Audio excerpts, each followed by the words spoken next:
The first time I saw Kantara, I didn't just watch a film, I was dragged into a legend. Flashback to 2023. I was crashing at my mate's place on Mayland Street, just another lazy weekend. My mates Darshan, codenamed Yui, and Iti.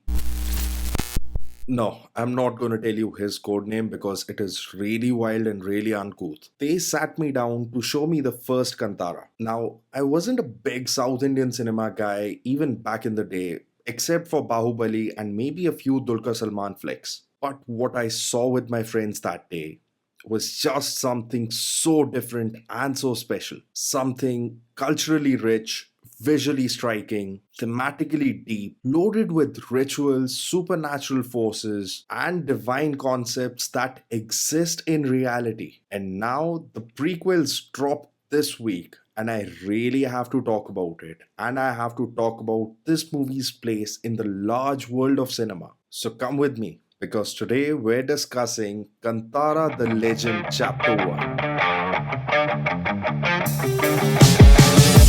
I want to start this video by dedicating it to my really dear mate Iti, who is definitely the biggest Kantara fan alive. My taste in movies, sports, books, even music has been shaped by all the people that I've come across in my life. And Iti was the one who actually introduced me to this raging storm called Rishab Shetty. Now, just like the 2022 film, Kantara the Legend Chapter 1 starts as a folktale. Kings, princes, princesses, forest tribes, and the underlying themes of greed, ego, and the supernatural. On paper, it sounds a lot like the Panchtantra stories that we've heard from our grandparents. But on the big screen, these movies overwhelm you, they haunt you, they even make you reflect. This film takes us deep into 3rd, 4th, 5th century AD, showing us the life of tribals, the glow and the ego of monarchs, and their clashing ritual identities. And here's where it hit me personally. As a North Indian,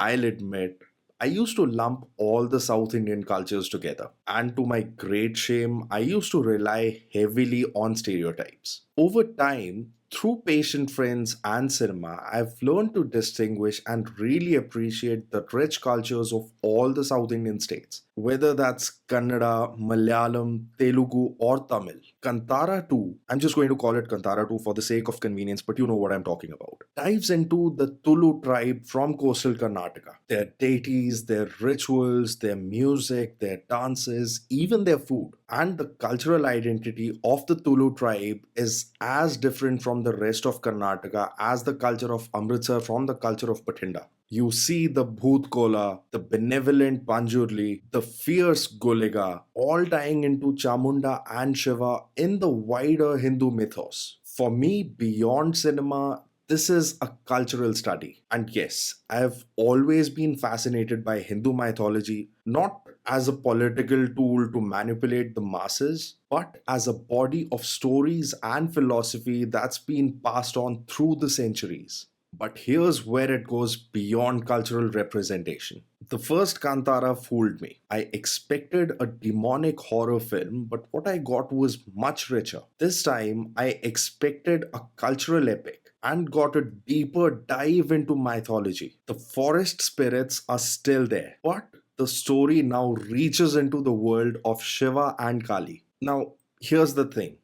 Hollywood tends to recycle the same tropes over and over again. The occult, the vengeful ghost, the Roman Catholic demon. But Indian cinema has one of the richest mythologies to draw from. And this movie did it absolute justice. This film refuses to be caged in a single genre. It's horror, it's a political thriller, it's an action movie, it's got comedy in it, and it's got a lot of drama to add to it. And all these aspects are balanced beautifully to near perfection. The supernatural isn't just window dressing to make the hero look cool, like they did in Bahubali. Here, the supernatural is the nucleus of the movie. Humans and mere mortals are just pawns in a storm of divine forces. The strong bow to the will of the gods, and the weak feed their egos and spiral into tyranny. The visuals and sound design deliver a sensory high that lingers long after the credits. And for me, it was the same kind of stunned silence that I experienced right after watching Avengers Infinity War for the first time. And though there are some minor overlaps with Bahubali and Brahmastra, this film is sharper,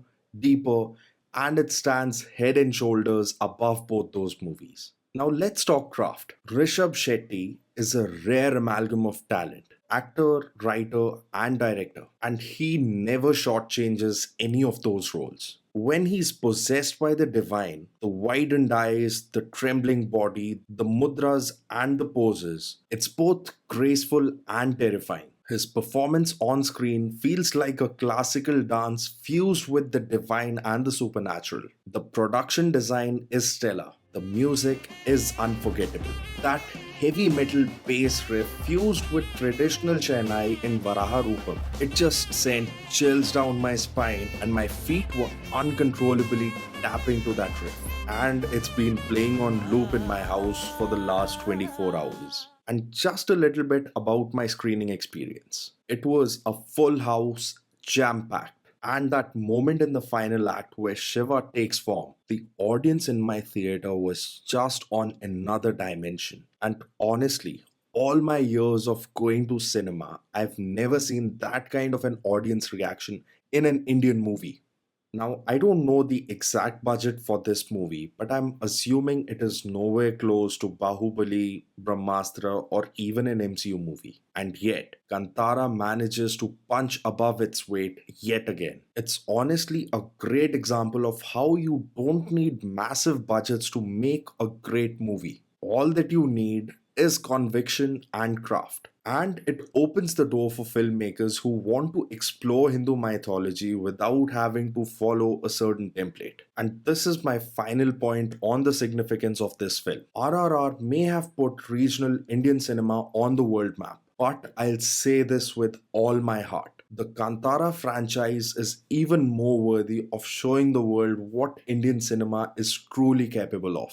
Kantara the Legend Chapter 1 is a rich and deep sensory experience, and a reminder that our stories, our culture, our mythology can stand tall against any Hollywood blockbuster. So, what do you think? Is Kantara India's answer to Marvel's mythic entries like Doctor Strange and Thor? Or does it carve out its own unique space in global cinema? Let me know your thoughts in the comments. And again, like always, I really appreciate you guys taking out time to watch my videos out of your busy schedules. And if you enjoyed this video, please hit that like button, share this video with your friends, and stay tuned to TMB for the latest and the best in pop culture. And until next time, this is the Millennial Bard signing off.